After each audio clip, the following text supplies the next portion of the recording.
Hello, and welcome to this mentor session for the latest generation film contest called History from Your Point of View. I'm Angela Starin, Senior Director of Advancement at the Lincoln Presidential Foundation. Our foundation's mission is to share the story of Abraham Lincoln's life, legacy, and leadership with all people. Our latest generation film contest is inspired by Lincoln's important question to an Indianapolis crowd in 1861. Shall the Union and shall the liberties of this country be preserved to the latest generation? This contest invites young adults aged 14 to 22 to create short historical films from 5 to 8 minutes. This year's theme, On This Land, encourages filmmakers to produce works rooted in their local geography, fostering a deeper understanding of the events, figures, and movements that have shaped their communities and beyond. This first year, the contest is open to participants in the Midwest with plans for future expansion.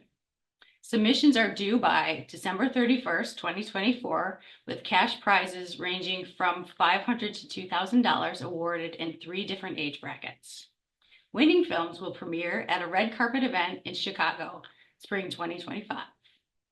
Our mentor sessions are open to everyone and are designed to share the processes historians and filmmakers use to create accurate and compelling work for the public. The contest and these sessions are made possible by a generous grant from the Better Angel Society through the Amy Marjoram Berg Education Fund. Today, we are excited to welcome Rita Coburn and Stacy Robinson. Stacy Robinson is an award-winning filmmaker with over 20 years of experience producing documentaries for networks such as CNBC, OWN, PBS, and more. As a storyteller, she searches for the emotional soul of every story, no matter how big or small the subject might seem. Most recently, she produced a 6-episode series for Disney Plus on a figure skating troupe from Harlem. Robinson wrote and directed an Emmy Award-winning documentaries on Ida B. Wells and the birth of gospel music for WTTW PBS Chicago. She's the winner of Peter Lisagor Awards for Historical and Cultural Journalism. She received a National Emmy nomination for News and Documentary for her work as co-director of We Are Witnesses Chicago in collaboration with Cartemquin Films and the Marshall Project. She's written and produced a documentary for Discovery Networks on the female doctors who provide health care inside Chicago's Cook County Jail. She and her film crew spent over a month with unprecedented access following the doctors and jail detainees. She's written and supervised a 6-hour follow-up series focusing on pregnant women detained in Cook County Jail and the unique psychological and physical challenges they face.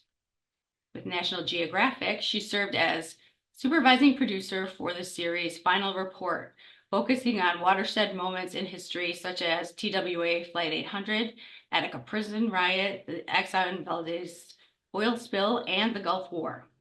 She was director and producer of a historical documentary on the 1935 Florida hurricane, which aired on History. Originally from Claremont, California, she calls the Midwest home now and serves as artistic director for Cartemquin Films. Rita Coburn is a Peabody and Emmy Award-winning producer, director, and writer across radio, television, and film. She began her career producing and writing for various news outlets and has worked with iconic shows such as The Oprah Winfrey Show and Apollo Live. In 2016, she co-directed and co-produced Maya Angelou and Still I Rise, which premiered at Sundance and won a Peabody Award. She also directed Marian Anderson, The Whole World in Her Hands. She bridges the gap between generations and preserves African American history. Through her work, she uniquely addresses topics from a multi-generational lens with a passion for impacting others through the untold stories of prominent figures and key ideals relevant to African American culture. Before we begin, I encourage you to submit your questions using the Q&A box below, and we'll address as many as possible. Now let's welcome Stacy and Rita.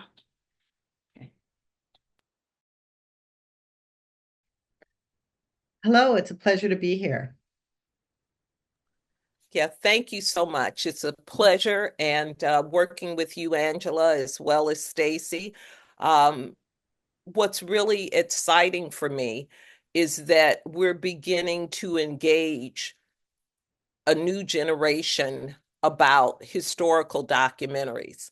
And I think the reason that you've heard so much about archival is because as we look behind us, we're all making archival, we're all making history every day. It's just the things that are behind us that we want to show in the present. And your point of view is tremendously important in our being able to do that.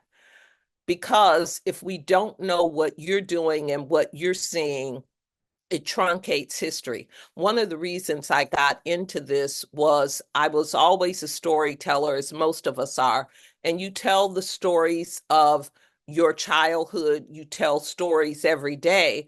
But when I was looking at the television in the 60s, I didn't see myself. And the Black people that I saw did not seem to be the people that were in my home. And I wondered, where are our stories? And so I began to work on our stories. And I wrote a book. And later on, I began doing documentaries, a lot of documentaries that were local. And what they did was they helped me to understand the geography of where I lived, which is what you're going to be doing. And then that broadened. I mostly like to do documentaries on people. The reason I do that is because people in the landscape of my ethnic background were never really given the opportunity to be fully developed in front of the camera or media. They were either ignored, and that may be the case with some of you, or they were prescribed to certain um, different ideas that may not have been their own. So I wanted to tell our stories. And I found that when you found an iconic figure such as Maya Angelou, Marian Anderson, and now I'm doing W.E.B. Du Bois, what you would find is the place where they lived, the history that they experienced, and who they were um, began to give us a good idea of what was happening in America. And because these iconic figures traveled abroad, you got their point of view. So, as we get into television, what I want to say is for all of you, it may be too early to tell exactly where you're going to land. You're a filmmaker because you're making films. But in the landscape of making films, you have directors who have to be there from start to finish. You have editors that join near the end and love to put everything together. You have directors of photography, what we call DPs. And when they walk into the room, they see something that many of us don't see. And as a result of what they see and what they show, the director's vision comes alive. So whether you're going to end up being an editor, a director, a producer, or you're going to be a writer, or in some documentaries, I direct, produce, and write, whatever that's going to be, you're about to find that out as you do films. And when you start by doing these historical documentaries and you start doing almost every aspect of the documentary, that will help you to get a feel for what you like the most. The last thing I want to say about images is the difference between reading a book and listening to radio is that we operate from theater of the mind. We can both read a different book and we put pictures in our head of what is actually happening. We do the same thing when we hear radio. When we do television, the power of that is that you're concretizing images. So when you hear Michael Jackson do Thriller, you automatically see him moonwalking and you see all that was there because we've concretized that image. When I grew up, if I looked at a screen and there was a white and a black person on the screen and it was going to be about a medical issue, the assumption was that the white person was the doctor and the black person was the patient. And what you have the power to do is to flip that around And now you've concretized an image or brought another image to light. So a lot of documentary making is you having the power to show different attitudes and mores and change visions and get your own vision out there. So I'm about to show you a trailer of a documentary on Maya Angelou. That documentary I co-directed with Bob Hercules. It came out in 2017. And as we did that documentary, I want you to look at the trailer, which of course is just pieces of that documentary with some added graphics. But you're going to see more than archival. Now, you're going to see a lot of archival, so I want you to look at that. But you're also going to see contributors. Contributors are our main character. We've got our main character, and then we've got different people that scholars and friends that we go to. You'll see the contributors, they're all in the present of that documentary. But with the main character, you'll see a lot of archival in there. And another thing that I think is important for you to be able to see is that when you do a historical documentary, you can also use reenactments. These may be a little bit more complex or not. It depends on how far you're going back. If you have an old house, the clothing, the time period, sometimes depending on how old your subject is, you have to go back and do some reenactments or graphics in order to get the information there. So there's going to be a reenactment in this trailer, probably 2 or 3 that you'll see. And then there will also be the contributors, and you'll also see the actual archival. And that would be both footage and stills. So I'm going to bring this up.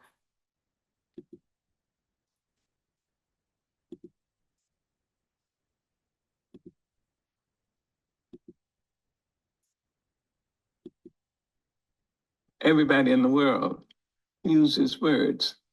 The writer has to take these most known things and put them together in such a way that a reader says, I never thought of it that way before.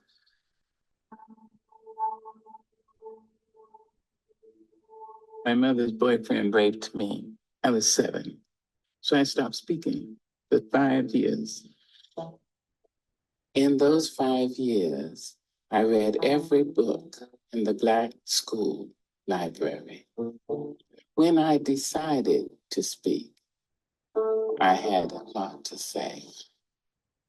Maya was a dancer. She sang, she was an actress. I mean, she was a beautiful Giacometti sculpture. Of course, she was a writer. When I reached for the pen to write, I have to scrape it across those scars. Maya was responsible for teaching me why I should know more about my roots. But I remember her being very angry. Very angry. My mother taught me a love of justice, a love of doing what's right. I know why the cage bird sings. It was a very important literary feat. Cage Bird was really almost another Bible for me. It was the opening for me to wanting to be a writer. It was the first time I read something that resonated. It touched a very young girlish part of me. It reflected my own mother's life. When I read it, I couldn't believe that she was free enough to talk about them. I read those words and thought, somebody knows who I am. She was big, and she had the voice of God. Out of the heads of history's shame, I rise. Up from a past rooted in pain, I rise. I'm a black ocean leaping and wide, welling and swelling. I bear in the time, bringing the gifts that my ancestors gave. I am the hope and the dream of the slave, and so I rise. I rise. So you have this space in which you have various archival that you're putting together. And as you see a person like Maya Angelou, you have the archival from various places where she spoke. Some of them are stills that came from friends of hers, of her, and then there's other movies of her dancing. And so you pull all of these things together in order to help tell her story. But what it really does is it tells an American story in a way that we could not necessarily get there if we did not have um, that point of view that she has. And you have that same power when it's your point of view. So, one of the things that we like to do when we're dealing with documentaries is we really do have to deal with archival. We really have to deal with a lot of the work that people have done in order to get the space to bleed this story out. Now, the story gets big before it gets smaller and comes to time. So you want to use all the archival you can find. And I know that you've been talking to various people about where to find that archival from. And I know people have said the Library of Congress. You have all of those things at your fingertips. But one of the things I want to say to you is in finding the archival is do something that came from a simple space a long time ago, what it seems, and maybe because you're in school, it's not, some of you, it's not that long of a time ago. I think it's important to go see a librarian. I think librarians can really help you to look at what's available to you. Right now, I'm showing you some organized archival. This organized archival is for a documentary that I'm currently working on. And at this point, I maybe have 3,000 pictures. I have them by thumbnail. I have said if it says RC montage, it means something that I really want to use if I've put asterisks in it. But the important thing for you to know about organizing it for yourself is to make some notes from yourself, to get some type of numbering system so that you know if it's 001, how many pieces of archive you have. And then you want to have a description, you want to have dates, and you want to have that quick thumbnail that you can see. And this becomes the editors. This person is working on Avid, so it's an Avid bin, but it could be Premiere, it could be your cell phone. Then you have the source of where you found that particular piece of archive. You give it an identification, and then I have a link to it. But this is my most important column, my rights column. A lot of what I'm doing right now on the documentary that I'm working on is I'm using a lot of public domain. What is happening is that these pictures are more than 100 years old, and very few of them have restrictions, so that they're in the public domain. And that is why you talk to a library. You can find some things that are in public domain. Also, a lot of times, certain news footage is a fair use because it is something that happened. So there are ways to find less expensive work. I use a lot of artists sometimes in what I do. So I'm going to take you to just a picture here that is public domain and just show you how you use that Library of Congress. So when you go to the Library of Congress and you find a picture, you want to say that you want photos. And if you see this gorgeous picture of people standing outside a store that was done so long ago, that is in the public domain.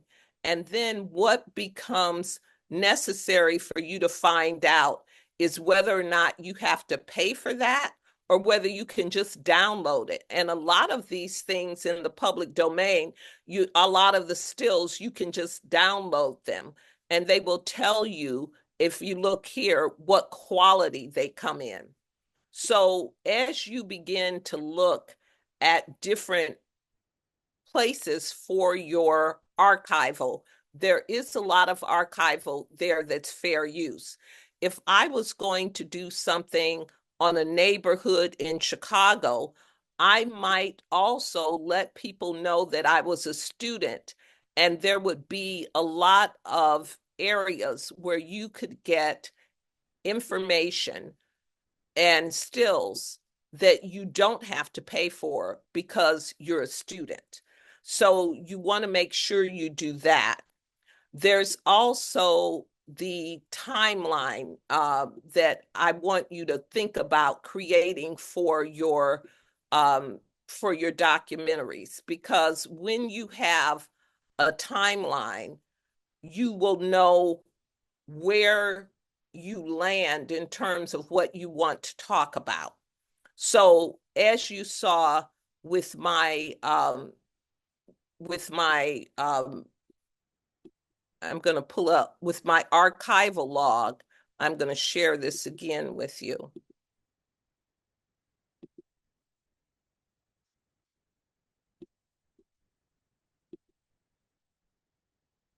If you can see my screen now. Next to my archival log, I keep a timeline.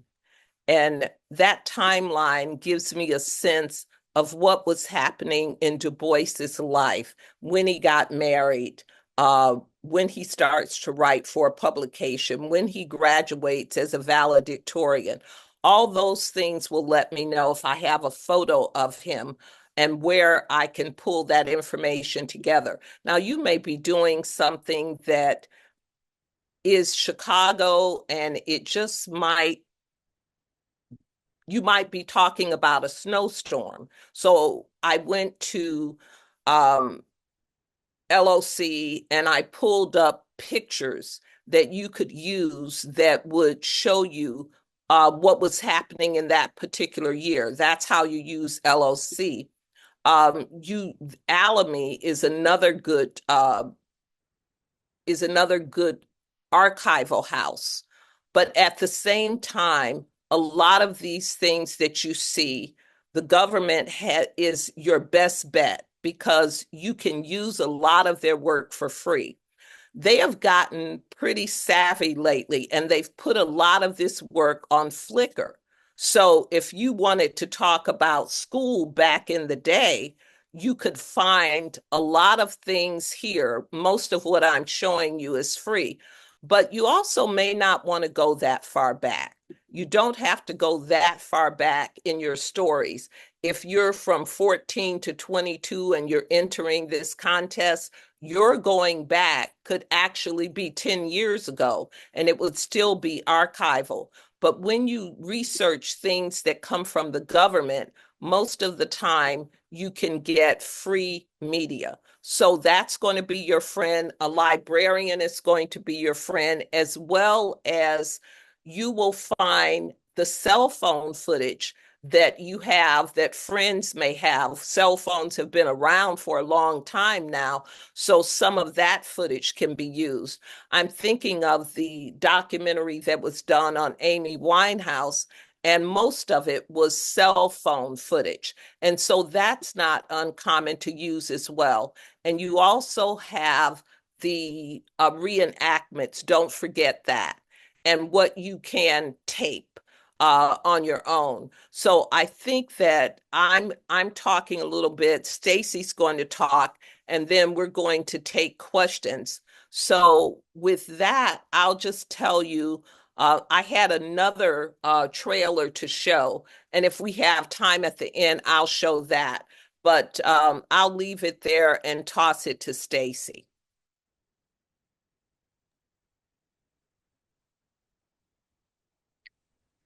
Thank you, Rita.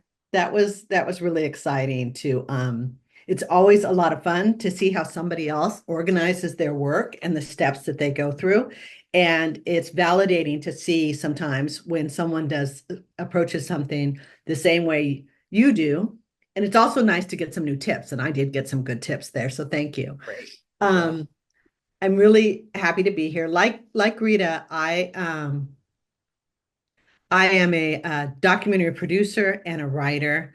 I do documentaries on a lot of subjects, but I really like history. Probably is one of my favorite things to make films about. I would not say that was always the case. I didn't know that I was going to really like history until I started dipping into it. So for those of you who this may be your first time trying to do something historical, I'll warn you that it's a little bit addictive. Once you start, you'll start thinking about all the things around you and where and what was the background of them, because it really can be intriguing. And everything, just about everything has a history. So I will say it's really nice that you all are doing short films, because you can do just a small nugget of history or something that may be more difficult to like really investigate. If you were doing a 1 hour film, there may not be so much, but something historical could be something as simple as an ice cream store on the corner that's been there for 50 years, and you go by it and you think, wow, look how old this ice cream shop is. I wonder what its start was. There's probably a really unique history to that, maybe. I'm thinking of an ice cream store in Chicago that's been here for years and years. It's family owned. It's been there for 3 generations. And over the years, hundreds of couples have gone there on their first date, and then they later got married. And it's kind of a famous story behind it, but you don't necessarily think of that as like a bit of history. So history can be really fun, and it can also be really approachable. So one of the things today, we're talking about history from your point of view. I think Rita brought up some really, really great aspects of what makes something, how you can tell history from your own point of view, and the power you have to tell stories that haven't been told before. I think that's a really unique thing that you can insert into your film. There's also, in addition to that, your point of view can live in other ways of how you tell the story too. It could be part of your approach. You may be someone who loves music. So really kind of leaning into the music as a way to share your story.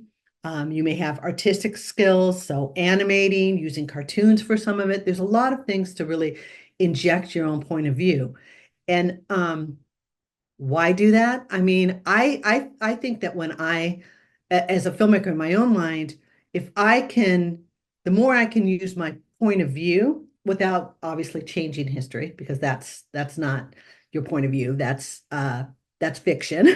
But the more I can use my point of view, will often make the story stronger, because I'm talking about what's exciting to me, that translates, and a lot of people have kind of the same interest. So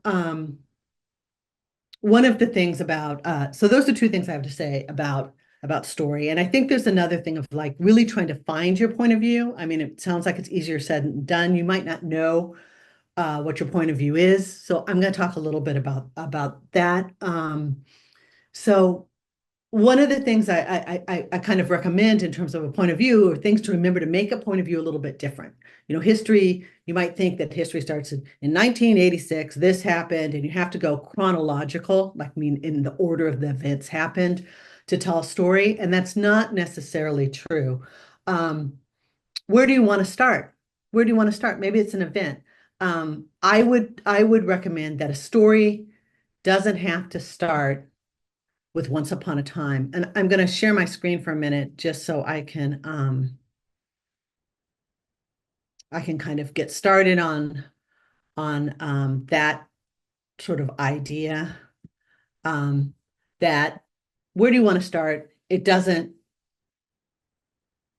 it doesn't have to begin with Once Upon a Time. So I'm going to share a clip that sort of expresses that idea.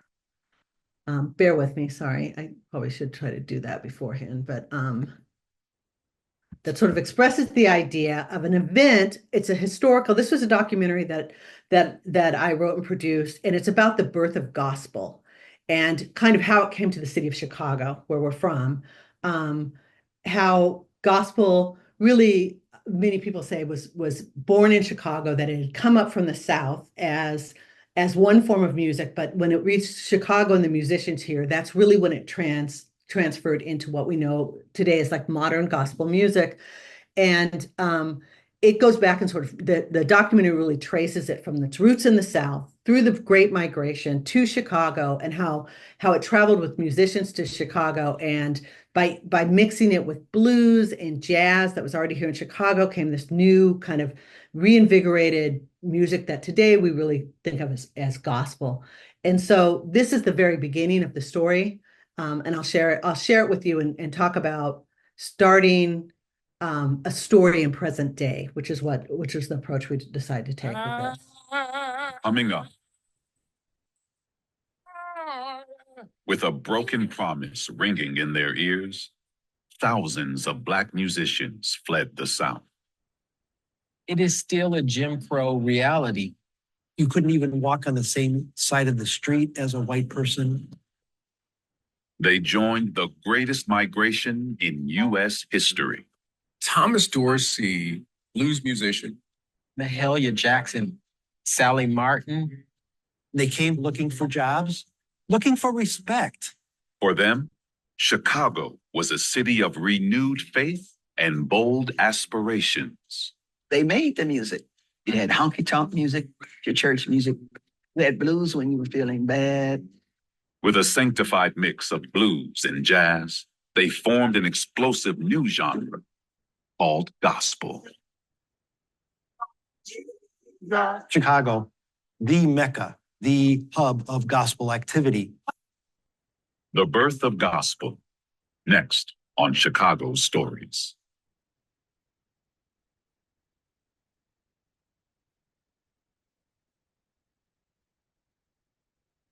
The sun was out in Bronzeville despite the cold. Most Southside residents were going about their business on January 6, 2006, when Pilgrim Baptist Church caught fire. I was on my way to the church, and the custodian called. He says, the church is on fire. I said, stop playing with me. I remember the devastation and the horror. It was a famed architectural landmark, but it meant much more to Chicago's Black community. Generations and generations of people. The whole community came out in tears.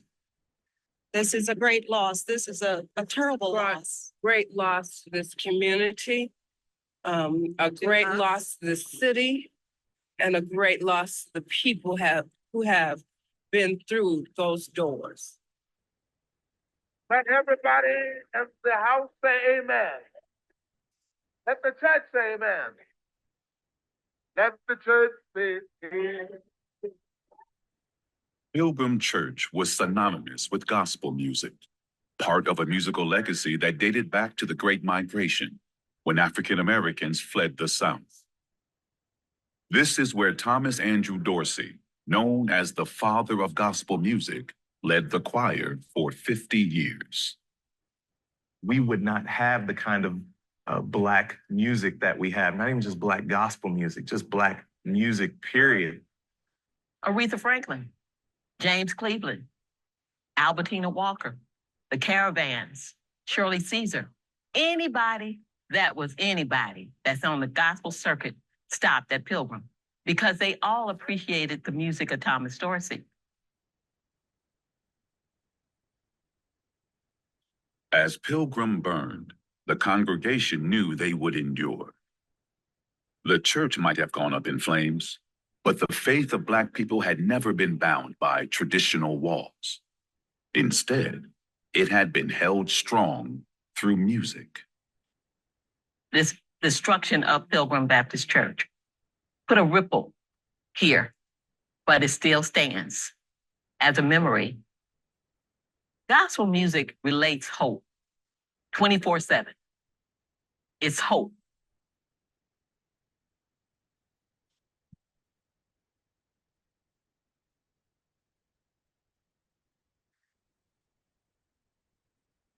So I hope through that can give you an idea of a narrative story that uses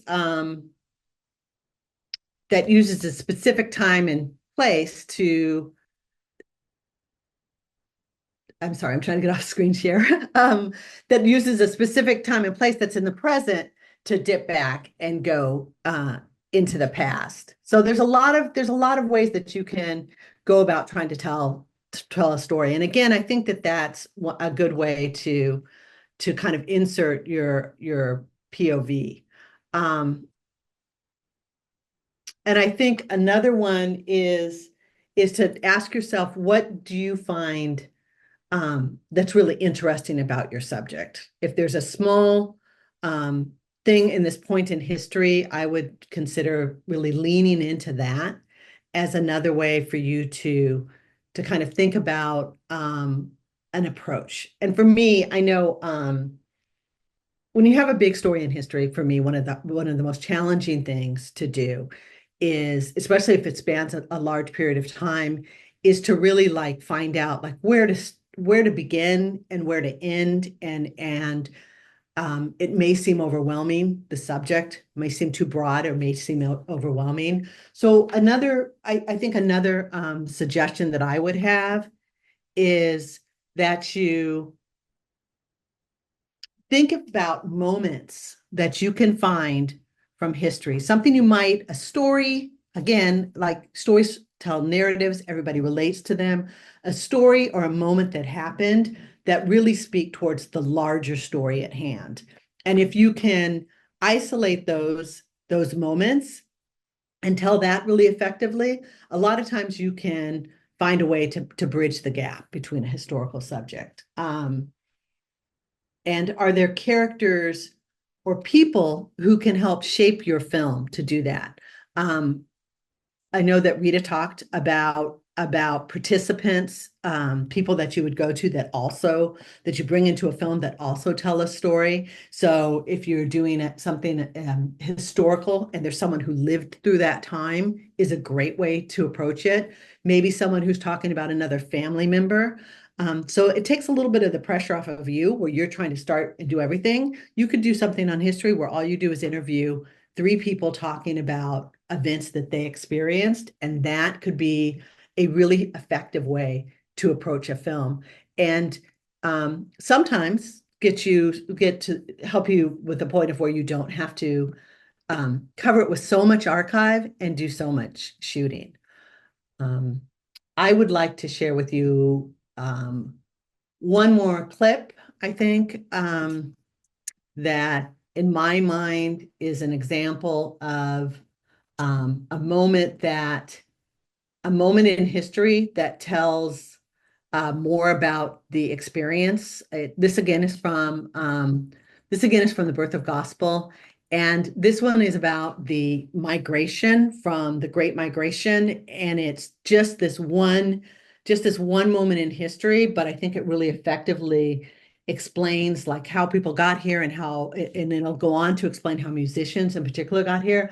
But this is one approach where I think it's where you can define like storytelling. So you're not just giving a history lesson, but you're really trying to breathe life into history. So people watch it, can be intrigued, and they're sort of living this moment in history.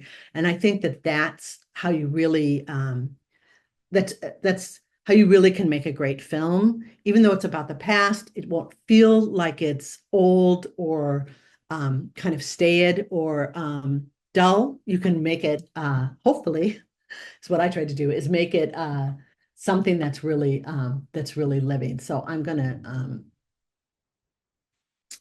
make this full screen. I'm gonna share my screen one more time. Check scat. just to make sure I'm missing anything on this conversation that we're having. And I will share my screen again.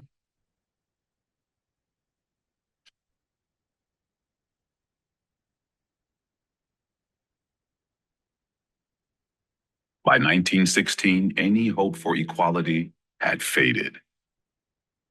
You couldn't even walk on the same side of the street as a white person. And you were going to be living the same life of your ancestors, a life of deprivation, unless you left. It was untenable.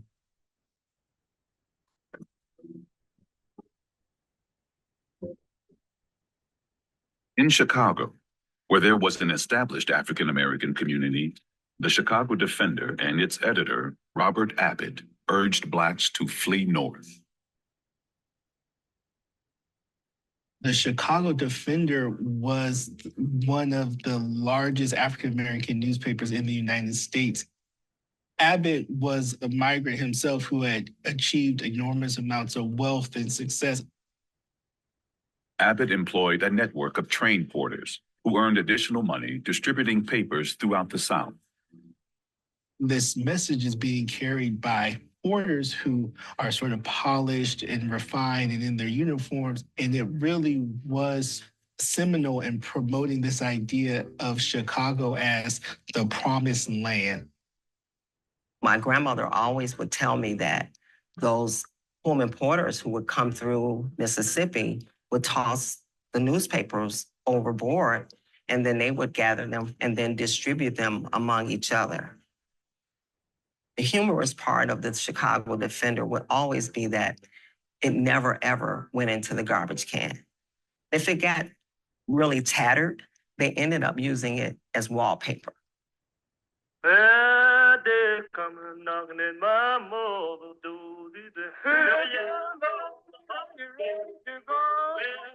Blacks mustered the courage to leave, and tens of thousands in Georgia, Mississippi, and Louisiana boarded northbound trains.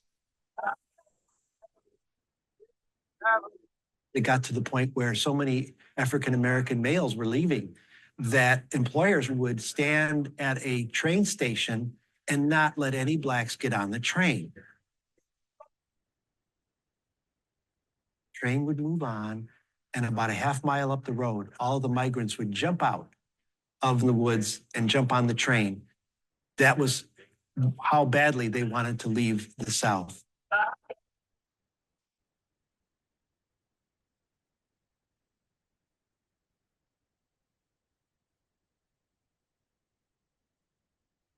So I think that there's some things in that clip. I hope that gives you an idea about how that helps you understand what I was trying to say earlier about trying to find a moment in history that really helps tell your story, and finding participants who can help you tell the story. The woman who tells the story about her grandmother and the story of the Chicago Defender and the newspaper really, to me, helps bring that idea of that story to life. She's telling you this small little story about her grandmother, but it's really putting you in that time and place of that historical event that happened, which was the Great Migration, where hundreds of thousands of Blacks left the South in droves and came throughout the United States, but mostly up here through Chicago, and the musicians did that as well. The story about the train and Blacks who jumped the train, that's told by the next participant. He kind of takes the stories and carries it through. And then the song that I've added at the end, which is also the music of that time, that's sort of about this traveling, and that was intercut and edited with the photographs of that time to also help tell that story. The elements that were used in it, to Rita's point, she showed you the National Archives, the Library of Congress, where you can get a lot of those assets or bits of archive. All of those were free pretty much in that whole sequence that we saw. There were the newspaper articles that were used from the time, those came from the National Archives. The film that we saw of the Pullman Porters, that's old film footage that was also in the public domain. It's kind of interspersed with these photographs, the recreations, which Rita also suggested. Now, those are really high-level recreations, but recreations can be very small. They can show little bits of images, just little small items to help carry the story forward. And then finally, the music at the very end, the song that we hear about the traveling shoes, that's a bit of archive that's also been brought in from the National Archive.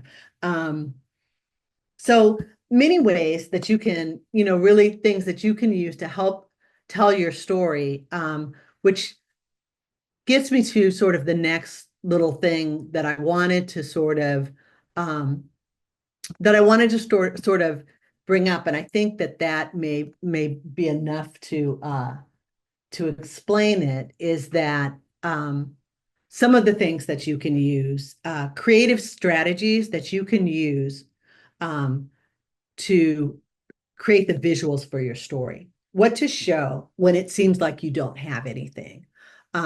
So stills, cartoons, drawings, newspaper articles, those are all effective archive that help you tell the story, and you don't have to stay with them. You can create this sort of montage of events, like I did in the clip that I just showed, to help piece them together and really make, a really effective way to tell your story. Another thing that you can also use is movie clips. And I want to talk about this a little bit, though. Movie clips have certain rules of thumbs, but depending on where your story's from, if the clip that you find is to show a piece of history or to explain something in history, there's something that is called, it's not public domain, but there's a fair use argument that it's fair for you to use. It's not fair for you to just take music and clips and just use them as part of your story just to fill time or just because you like them. But if you find something that really shows what you're trying to say or that outlines that history, then for documentarians, if it's a documentary, then there's a fair use argument for it. You have to be careful and you can't use too much of it, but a very short clip is something that we often, documentarians often think of as fair use. And that's another way to define that. Recreations, which we talked about, is also a good way a creative strategy to use if you don't have archive of exactly like an event that you're trying to show. And archive writing, which is something that I just wanted to bring up a really a brief example of a way that you can use archive writing in a clip to think about. If something was written, you could show someone writing and then use the written example of what they wrote to help tell the story, especially if you don't have someone to tell a certain part of the story, but maybe there's been a book written or something else. You can use a little text excerpt from the book to explain that. And I'm not sure it looks like I have a few minutes left. So I think I will share this small example of writing that's a bit of how archive writing was really used as a way to show a part of a story that I couldn't share in another way. This was a documentary about Ida B. Wells. Ida B. Wells was born, she was born in the very last years of slavery. There's not much footage. There's not really very many photographs of her life. There's very few portraits of her, but it was difficult to show that time of her life. And but she had written this book, and it was an autobiography, and that's what most of the documentary is based on. So using her writings was really important as a feature to use in it. And I'm just going to show you kind of an effective way that we were able to use that. So I'm gonna share my screen one last time, and this is the last clip I'm going to show, but I'll just share it just to give you an idea of what I'm talking about.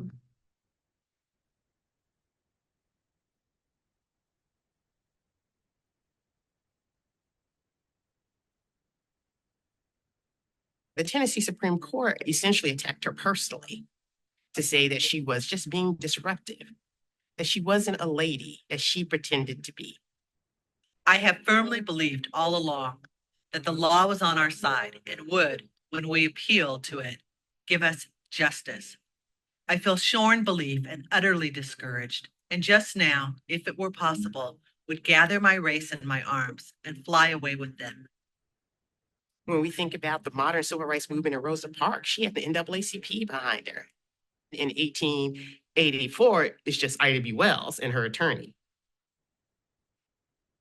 Ida B. Wells was starting to make a name for herself. She took a teaching job in Memphis and joined a lyceum founded by Black teachers. It was a community of sort of thinkers and artists, and she actually took elocution classes, which is speaking classes. And in her diary, she writes about how she was like trying to scrape up the money to pay for her next lesson. And so you wonder, like, what in the world was she preparing herself for? But she was honing her skills. Each program ended with a reading from the Evening Star, a gossip-laden newspaper which Ida called a spicy journal. She was shocked when asked to start writing for it. As Ida B. Wells first put pen to paper, she found writing to be nothing short of a revelation. She felt like she could sort of explore more of who she was and express who she was through writing, more than she ever could in teaching. I wrote in a plain, common sense way on the things which concerned our people. Knowing that their education was limited, I never used a word of 2 syllables where one would serve the purpose. I signed these articles, Iola. When Ida B. Wells first starts writing, she was writing about the things that one would expect a woman who's writing for a church publication to write for. But that started to change pretty early on.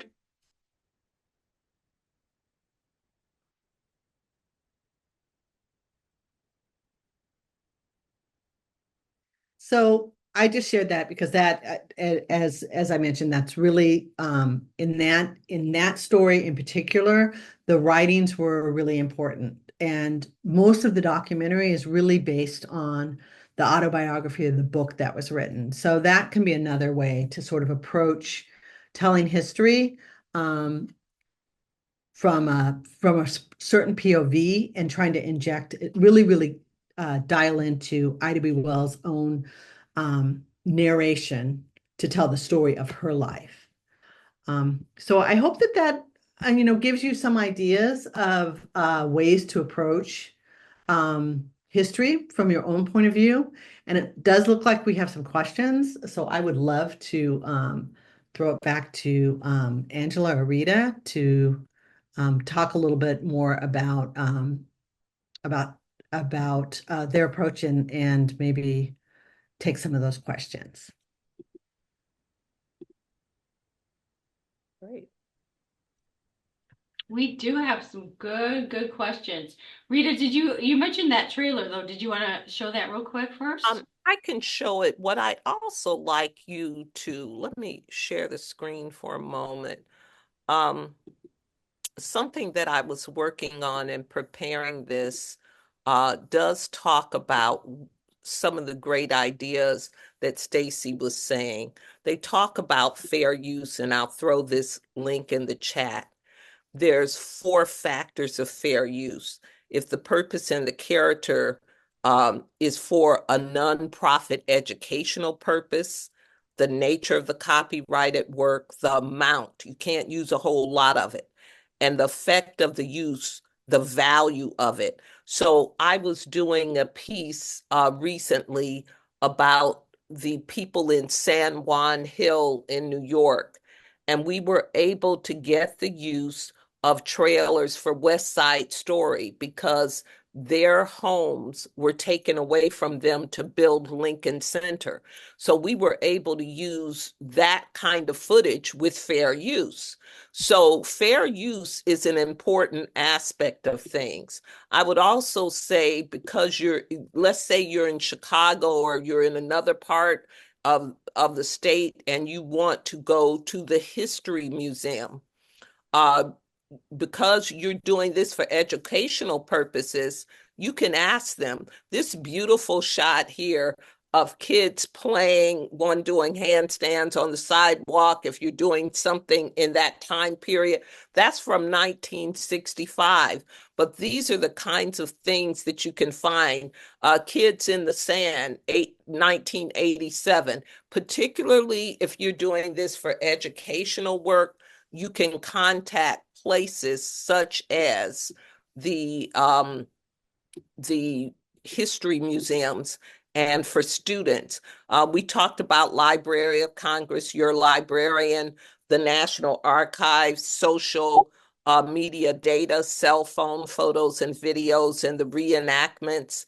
And I like the fact that sometimes, particularly with a short, you might not want to be chronological. You might want to find the moment of something. Think about the idea that there's a beginning, middle, and end to every story. And one of the things Stacy was saying, when I love that beautiful piece where you've taken a layer off the onion that people don't know, the fact that there were people that tried to get on the train and people tried to stop them, and then they moved to another area and hopped on. That's not something everybody knows. That creates a moment. And that's what you want to do, is create a moment. And you're also doing Logic 101, premise, conclusion. The part of that writing of that story is saying, these people had a problem.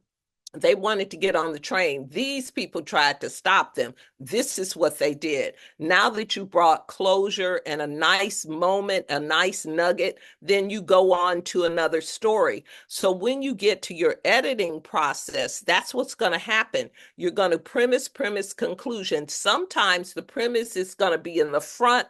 It's going to come back in the middle. It's not going to get tied up to later. But most often, you are doing that kind of beginning, middle, and end over and over again, because when you get to the end, you pay the viewer and they go, oh, now they're waiting for the next thing to happen. And that unfolding of history becomes very important. I will show another clip. This is, let me see, what did I do here? I hope that I am sharing. I don't think I am. Okay. Some of what I told you about, I was under the impression I was sharing it with you, and I'm not sure that I was. So this, you can see my screen now. I don't know if you saw this earlier. Angela, was this seen earlier? Yes, we did see that. Oh, okay, so you did see that. Okay, so now what I'm going to do is go to another clip. Let's see. And I think you saw this. So this is Marian Anderson. And this is actually the beginning of the documentary, and I'm going to stop it versus doing the trailer, because I just want you to see sometimes how these beginnings go. I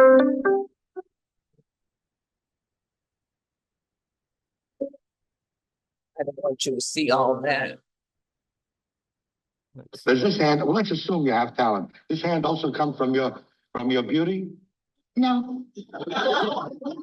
Well, I can't let that stand. I will say that there is talent here and beauty and all of the things that go to get the wonderful hand that you spoke about.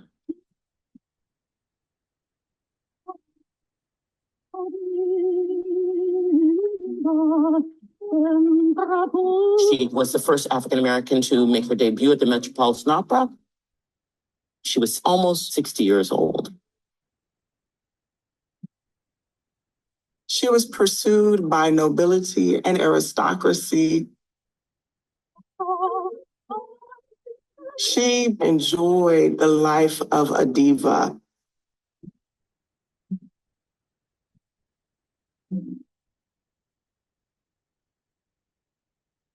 She was performing in Europe. You come back home.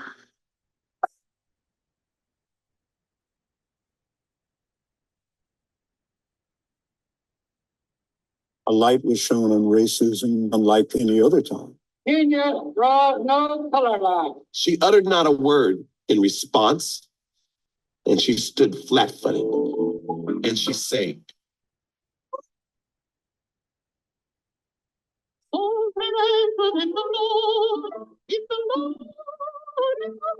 She was the chosen one.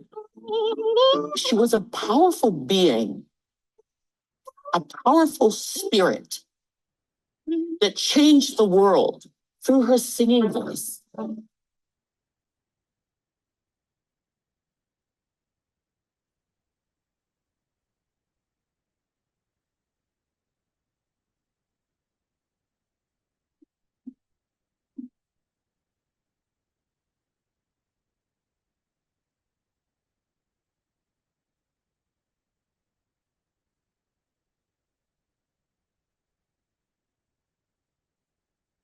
Now the transition from the open into a reenactment.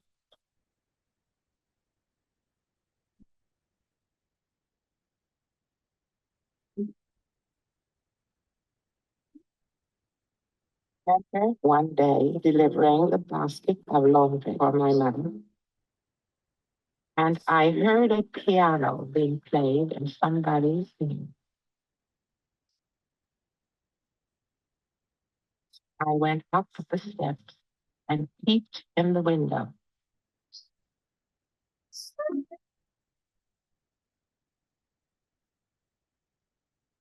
There, sitting on a piano stool, I saw a woman who looked no different to me, and she was playing very well. She was not dressed up. She was unconscious that anyone was looking at her.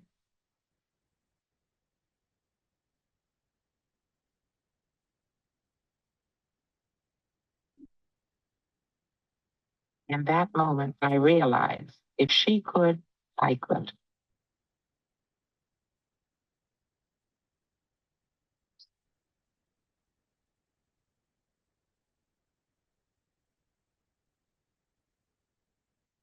One of the things I want you to see in this is that if you look at this little, I'm going to take this piece here. We had a piece of a window sitting on a chair and had this young girl walk up to it. She didn't climb up and peek in any window because the house that we were at, the windows were up too high for us to safely get her there.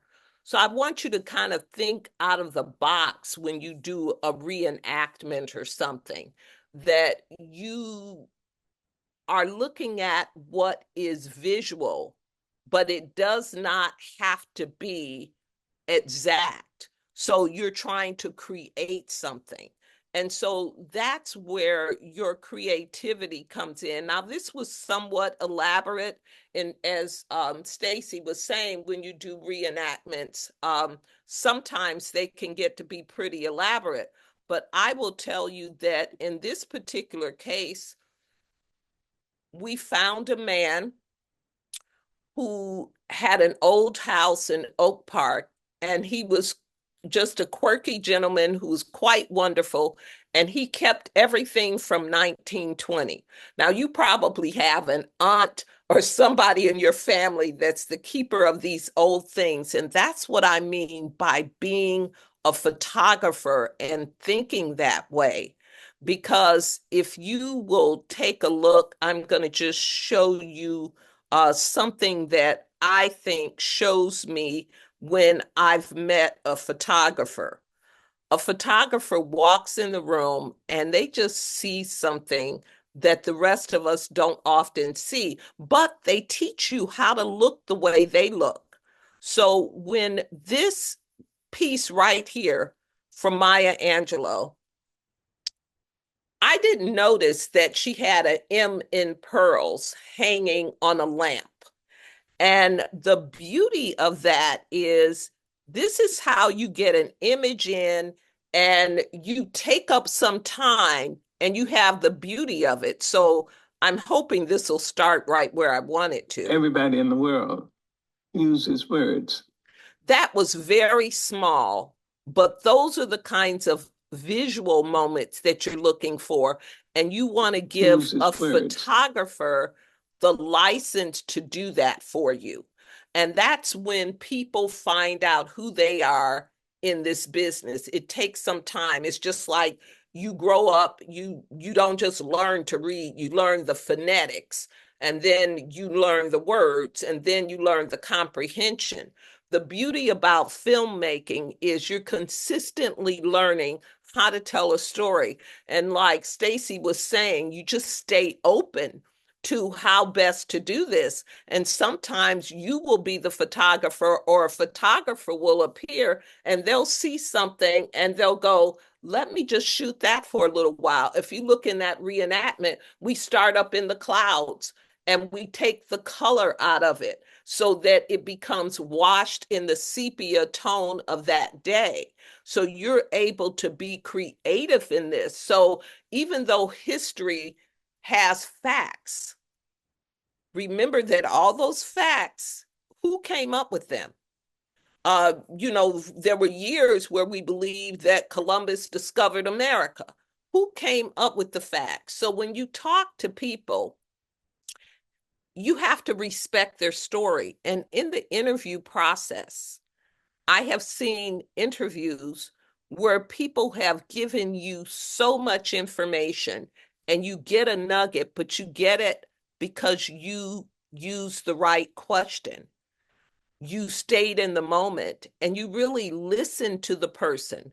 There's a documentary on the wife of Nelson Mandela, on Winnie Mandela, done by a director, a woman from France. When she did her interviews, she was so attentive to one of the guards of Winnie Mandela that he got so comfortable with her. He told her, he said, you know what, we knew that she wasn't doing anything, but we set spies out in houses around her house to just catch her on everything and to make her uncomfortable. I don't think that man would really wanted to say that. I think that the interviewer was so good and looked him so in the eye, made him feel so comfortable, and was genuinely interested in the story that he said what he said. And so I think that that's another part of it. There are starters, maintainers, and finishers in the television process. For instance, a director has to be all of those. You have to start it, maintain it, and finish it. An editor comes in after you shot everything. They're a finisher. A photographer is in the beginning. They're a starter, but they're not there for the end. So as you grow in this, you're going to find out who you are. You're going to find out what makes you comfortable. And that's the place where you land. A lot of times directors will work with the same people all the time. When I'm in Chicago, I love to work with Keith Walker as a photographer. I just like the way he sees. He shot that Maya Angelou piece. When I'm not in Chicago, I work with a gentleman, Henry Adebanejo. He did I Am Not Your Negro. And I like the way he shoots, which he shot that reenactment and took that window out and put it in a chair.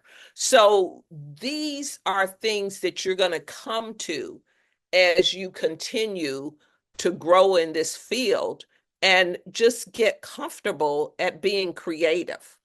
So I know we have questions, but wanted to stick all that in. Well, thank you. And thank you both for your presentations. It's been really wonderful. So first, Ella says, what are some of the biggest challenges when producing a documentary and how did you overcome them? Stacy, you want to start with that one?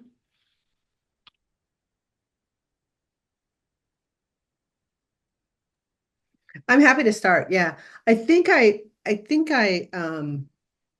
hinted towards this a little bit when I was talking about my presentation. I hope it helps, but I think one of the biggest challenges is when you have a story, especially a historical story, is oftentimes the length and the breadth of it. The scope is overwhelming, right? You have so much you want to see, especially in a short film. So I really do try to do talking about what Rita mentioned are little nuggets that are stories that I know I can tell effectively, or that are small and I find them to be interesting or essential. And I'll start with those. I do think that it's important to sometimes have like a timeline and to get everything in involved, but that sometimes that you can spend a lot of time trying to get all that information together and you still don't know where to start. So I would oftentimes hone into something small that you like that, and you may decide that that's going to go at the very top, and then you're going to dip back in and tell like the rest of the history. But those moments are really what make a story. So I hope that helps, but that's one of the ways I overcome it. And another thing I do is I just make myself start. I put it down on paper, or I start editing, or I start, with a tiny little scene, and that just gets the juices flowing. I think that you have to determine, even if it's a short, what story you want to tell. And, there's that old adage of which comes first, the chicken or the egg, and nobody really knows. So you don't have to know. You do have to write and put it down, but you may see a piece of archival or a painting or something that gives you, or music, and that's your start. So if you get started, the faith of this is that part will come to you. And that's how I overcome the challenges of a documentary. I like to do chronological documentaries because when I'm dealing with a person's life, I usually have an hour and a half to 2 hours. I always say I start from a point of failure, because if I have 90 minutes and somebody lived 95 years, I can't get it all in. So I'm not necessarily trying to get it all in, but if that person's life was complicated, I want you to follow me through that if that's my goal, to tell a complicated life story respectful of that particular person. But you will see that there are people like Nelson Mandela, who has had one of the stories that was done about him. One of the films was about his love of soccer and how that transported him through some time and some challenges. I think that as you hone in on what the story is you want to tell, you begin to journal, brainstorm, keep it on the computer, talk it into your phone, think about what feels right about that story, or what feels so bad that you can't stop thinking about it, and what this burning desire is to tell. It's kind of like the reverse of the gossip in us. We want to tell you something that you don't know. And the great things about documentaries is that they're rooted in the truth. Now, whose truth is it? But that's where they're rooted. They're not fictional. So you have some parameters. And I will agree, if you have 5 to 8 minutes, you probably want to tell something that really touches a person, and it's completely doable. If you take a look at most of the commercials on TV, they've got 30 seconds and they can tell you a story in 30 seconds. And start looking at that. Look at that when there's just been, I think Andra Day did a commercial a while back, and I just remember seeing so much in 30 seconds. So start looking at television and short pieces differently, so that you can say, what did this director, writer, producer, cameraman, what did they tell me in this period of time? And then as you see that, that will help you to form where you want to start and what you want to tell. Okay. So Isabel asks a few questions, and the first one maybe you both just answered, but she says, "Hi, thank you for being here. I'm editing a documentary short by myself for the first time, and I'm a little overwhelmed by jumping into the timeline. How do you make sense of all your footage, and how do you make sense of your footage and how you want to structure your scenes? Any advice would be appreciated." I feel like we did Okay. kind of answer that, but I will say something that's specific to editing that I think is sort of a beauty about editing is that your timeline can start out really fat, right? If you're really working in editing, you can kind of make a timeline that's got a lot of length in it, and then watch through it and start trimming it out. There is a whittling down that you can do that in editing that's almost a visual sound. So you'll have a really long timeline that's still try to get your favorite bites and things in it, but really start with what we call a radio cut. Put all the bites, all the sound that you want in there first, trim that down to as far as you can, and then start adding the visuals. I find that that's a really good approach to kind of get an unwieldy story down small enough for you to understand it. Yeah, I think that some of the things that are on the internet will really kind of help you if you just read them, even if you don't use everything they have. And I believe the documentary, if you Google how to write a documentary, and how to do this, and the editing will be in there. And you don't have to take everything they say, but you can take a lot of it. And just as Stacy says, you have several cuts when you edit. So you have the talking heads or the radio cut where all you're doing is listening for the story. You don't worry about the pictures first. You get the story down. It'll be fat, but you get the story down. Then you have an assembly, which is a shorter part of that. And you've put people in the correct places. You continue to trim. You get yourself to a rough cut where you have pictures and stills in, and some of them you might just have black cards that say, I need this here, I need that there. Even if it's short, you can do this exercise. Then you do another rough cut where you tighten it again, and you're tightening. One of the things you should be able to do is to play your short or your film and not look at it, and the story still holds.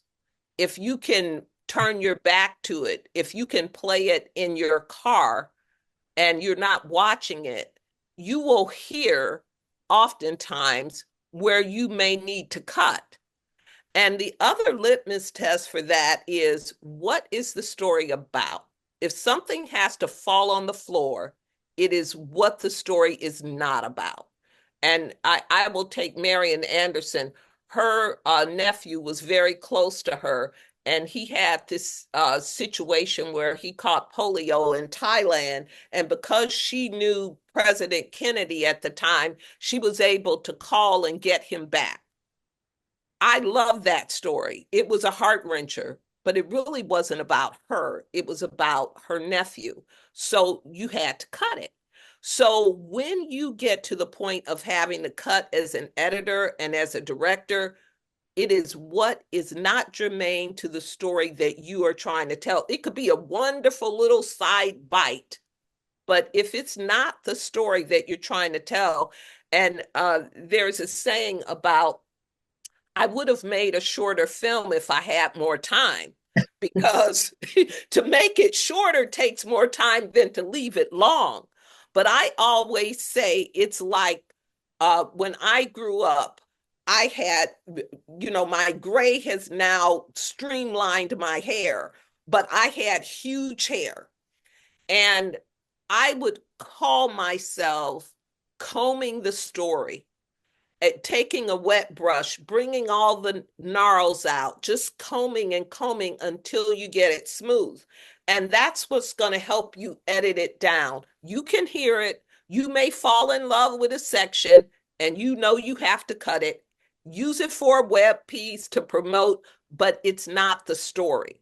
So if that helps you at all, your radio cut, your assembly, your rough cut, your fine cut, you bring it to time, the time that you want, and then you've got all the pictures and things in there, and then we have something that's called picture lock, and you just lock every picture that this is, I've got the rights to it, I'm going to use this. I think you can be a little bit more casual in a short, but not by much. It's just less material you're working with, but you still are telling a story. Okay, well, thank you both. She's got another great question. Do you ever include, so this is from Isabel, do you ever include yourselves in the narratives of your films? Not sure if that's applicable to biographical pieces, but if you have other films where you have the option to weave yourself into the story if you find it necessary. I kind of heard Stacy's voice as a narrator. Is that Yeah, right? that's true, but that actually was, I was a narrator in that because I was still in rough cut, which was what Rita was just talking about. That was, I found that clip. I thought it showed something well, but it really wasn't the final narration. But I do have an answer for this. And I think, especially in a short or something where you're really trying to, tell something in your own voice, I think it's fine to insert that you can tell history and include yourself in the narrative. It can be, or your personality. Like, I think it would be very interesting to hear someone explain why they decided to tell a story right there within that short story about history. You can put yourself as a character or, a part of the story. You can tell it from your own frame of reference and tell a story about your family, and narrate it, as you said. So I think it's a great device, and it's a good way to engage the audience if that's approach you like to take. I'm shy. I don't normally like to be part of the story, but if you have a personality for it, I think it's really fun. I use myself, as you did, in what we call a scratch track.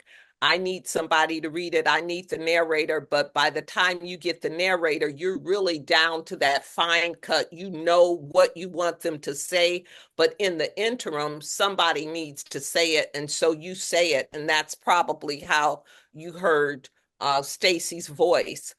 I have appeared in my films, but you can't tell it's me, in reenactments because I had no money. And so my hands are brushing the hair of the girl or serving the something and so on. But as far as being on the air, I haven't done that.